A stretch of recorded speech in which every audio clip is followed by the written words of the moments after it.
Students competitive exams की preparation करते हुए जो सबसे बड़ी गलती करते हैं जब वो साइंस सब्जेक्ट को कवर कर रहे होते हैं वो ये करते हैं कि वो बायोलॉजी सब्जेक्ट में ये जो सबसे इंपॉर्टेंट चीज है, इंपॉर्टेंट साइंटिस्ट का जो नाम और उनकी जो थ्योरी है, बुक का नाम है, वो याद करना ही भूल जाते हैं। और इसीलिए अभी जो हाल फिलहाल में एग्जाम हुआ है, कॉम्पिटिटिव एग्जाम हुआ है, उसमें क्वेश्चन पूछा गया, एग्जामिनर ने पूछ लिया कि थ्योरी ऑफ नेचुरल सिलेक्शन किसने दिया। तो बस कई स्टूडेंट्स को पता भी था हालांकि, लेकिन काफी स्टूडेंट्स को नहीं पता था कि थ्योरी ऑफ जो नेचुरल सिलेक्शन है चार्ल्स डार्विन ने दिया था। और एक और क्वेश्चन मैंने देखा था कि जो बायनोमियल नोमेनक्लेचर है वो किसने दी, तो वो कैरोलस लिनाइस ने बायनोमियल नोमेनक्लेचर की जो पद्धति है वो दी थी। तो ये चीजें आपकी बिल्कुल ना छूटे, इसलिए आज मैं आपके लेके आई हूं। तो क्लास 1 हमारी इसी से शुरू हो रही है बायोलॉजी की जो इम्पोर्टेंट साइंटिस्ट हैं उनकी थ्योरी कौन कौन सी, उन्होंने कौन कौन सी थ्योरी दी है और कौन कौन सी जो है उन्होंने बुक जो है लिखी है।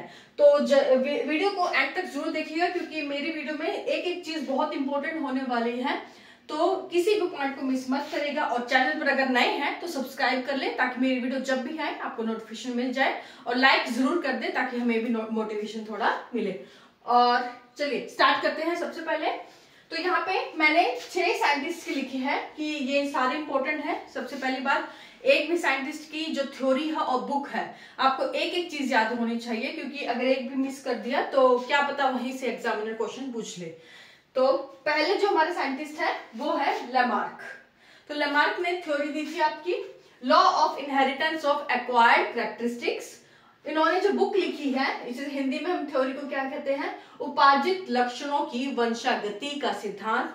और इन्होंने जो बुक है इंपॉर्टेंट है, याद रखिएगा, फिलोसफी जियोलॉजिक। इन्होंने जो बुक लिखी है वो है फिलोसफी जियोलॉजिक। ओके, अब नेक्स्ट है अरस्तु। बहुत इंपॉर्टेंट है अरस्तु, अरिस्टोटले। आपको पता है हम जो बायोलॉजी को 2 पार्ट्स में डिवाइड करते हैं, कौन कौन से, एक बॉटनी और एक जियोलॉजी। ओके, तो अरस्तु को फादर ऑफ कहते हैं, लिख ले, मैंने यहां नहीं लिखा है। फादर ऑफ बायोलॉजी किसे कहा जाता है, फादर ऑफ बायोलॉजी भी अरस्तु को कहते हैं, और फादर ऑफ जियोलॉजी, जो जंतु जगत है, एनिमल्स की स्टडी के बारे में जो फादर कहा जाता है, जिनके एनिमल स्टडी के फादर हैं, वो कौन है, अरस्तु है, अरिस्टोटले है, याद रखिएगा। और इन्होंने जो बुक लिखी है बहुत इंपॉर्टेंट है, हिस्टोरिया एनिमेलिया, याद रखिएगा। हिस्टोरिया एनिमेलिया नामक जो बुक है वो अरिस्टोटले या अरस्तु नाम के जो साइंटिस्ट है उन्होंने लिखी है।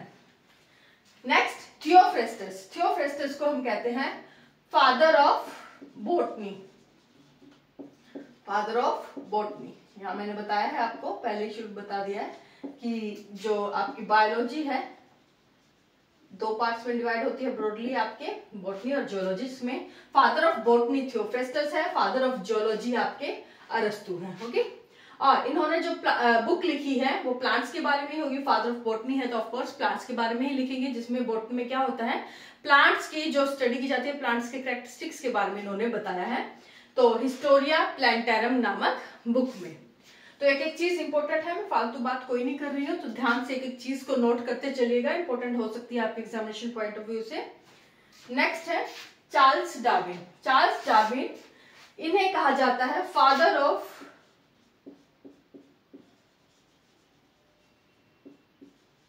Modern biology. ध्यान रखिएगा, कंफ्यूज बिल्कुल मत होइएगा। अगर क्वेश्चन पूछा जाए फादर ऑफ बायोलॉजी तो फादर ऑफ बायोलॉजी है अरिस्टोटले, अरस्तु, लेकिन फादर ऑफ मॉडर्न बायोलॉजी अगर पूछा जाए, फादर ऑफ मॉडर्न बायोलॉजी है चार्ल्स डार्विन। इनकी थ्योरी बहुत इंपॉर्टेंट है, डबल टिक कर लीजिएगा। थ्योरी इन्होंने जो पहले दी, थ्योरी ऑफ डेवलपमेंट, विकासवाद का सिद्धांत, और दूसरी थ्योरी है थ्योरी ऑफ नेचुरल सिलेक्शन, पूछा जा चुका है question, theory of natural selection, प्राकृतिक वर्ण का सिद्धांत। तो ये जो थ्योरी दी है वो है चार्ल्स डार्विन। नेक्स्ट जो हमारी थ्योरी है वो साइंटिस्ट है वो है कैरोलस लिनायस। याद रखिएगा, इन्हें फादर ऑफ मॉडर्न बॉटनी कहा जाता है। क्वेश्चन आए father of botany, father of botany है थियोफ्रेस्टस, लेकिन फादर ऑफ मॉडर्न बॉटनी है आपके कैरोलस लिनायस। मॉडर्न बॉटनी, साथ ही father of classification, father of taxonomy, वर्गीकी और वो जो वर्गीकरण दोनों के पिता भी किन्हें कहा जाता है, कैरोलस लिनेयस को, और इन्हें फादर ऑफ मॉडर्न बॉटनी भी कहा जाता है। कंफ्यूज नहीं होना है, father of botany Theophrastus, father of modern botany Carolus Linnaeus. इन्होंने टू किंगडम क्लासिफिकेशन, दो जगत वर्गीकरण, प्लांट किंगडम, एनिमल किंगडम, तो ये किसने दिया है, कैरोलस लिनेयस ने। इन्होंने दो जगत वर्गीकरण किया है, टू किंगडम को क्लासिफाई किया है। साथ ही साथ क्वेश्चन आ चुका है बाइनोमियल नोमेनक्लेचर, दो नाम पद्धति का सिद्धांत सबसे पहले किसने दिया, तो किसने दिया, कैरोलस लिनेयस ने। जैसे कि हमारे ह्यूमंस को हम क्या कहते हैं, होमो सैपियंस, तो जीनस और स्पीशीज का नाम जो है साथ साथ लिखा जाता है, दो नाम पद्धति, दो नाम मिला के इसको हम कहते हैं बाइनोमियल नोमेनक्लेचर या दो नाम पद्धति। तो ये सिद्धांत दिया है कैरोलस लिनेयस ने। और लास्ट जो हमारे साइंटिस्ट रह गए हैं वो है आपके ल्यूवेनहोइक। ल्यूवेनहोइक को हम क्या कहते हैं, फादर ऑफ माइक्रोबायोलॉजी।